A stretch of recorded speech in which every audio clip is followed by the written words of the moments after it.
Now, the Mental Health Authority has pledged to tackle issues concerning maternal mental health to ensure that Ghanaian mothers undergo a positive post-birth experience.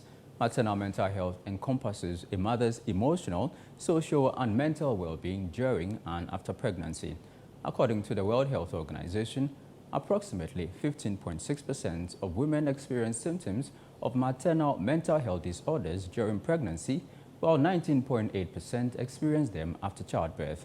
Ajubi Rafiakinting brings us more in the following report, read to you by Eno Safu. I was just happy 1 minute, then I was sad.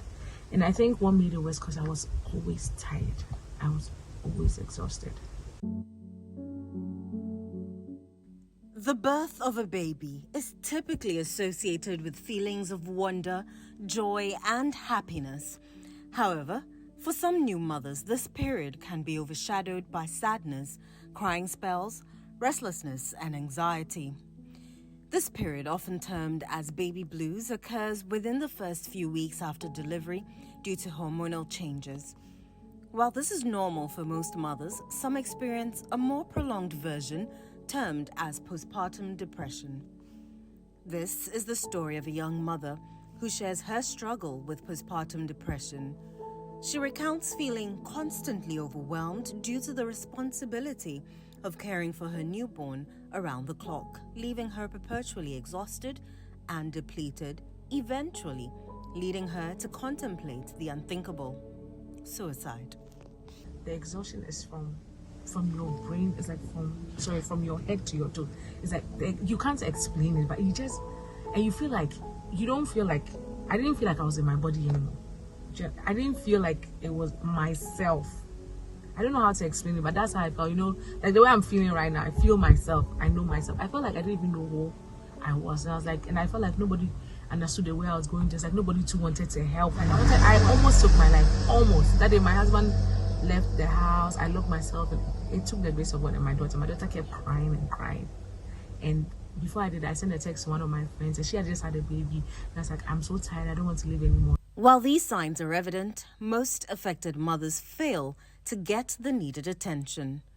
Era Adams Karim, executive director of the Citi Foundation, emphasized the need to demystify the numerous myths surrounding the topic of maternal mental health.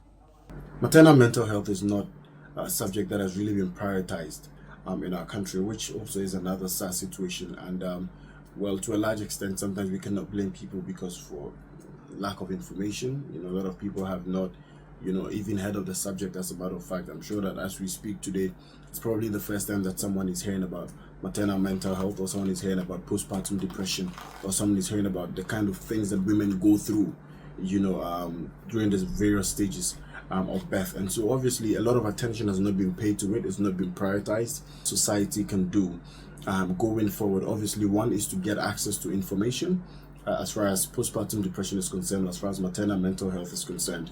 Because once people have access to that information, they're able to see the symptoms and they know how to be able to handle them, instead of having to attribute it to witchcraft or attributing it to spirituality and stuff like that. And so one of the things that people need to do, obviously, is to get access to education.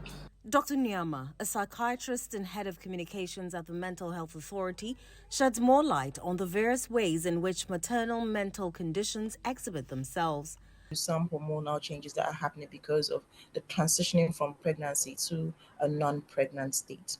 However, there can be more severe and intense form of these conditions where this low mood, this lack of excitement, lack of drive and energy, difficulty concentrating, sense of hopelessness, worthlessness, not enjoying things around them, and feeling very drained, and sometimes having thoughts of harming themselves or their babies, and sometimes actually taking steps to actually harm themselves or babies, and in very bad situations, ending the lives of either their babies or themselves. This kind of fits what we call the postpartum depression.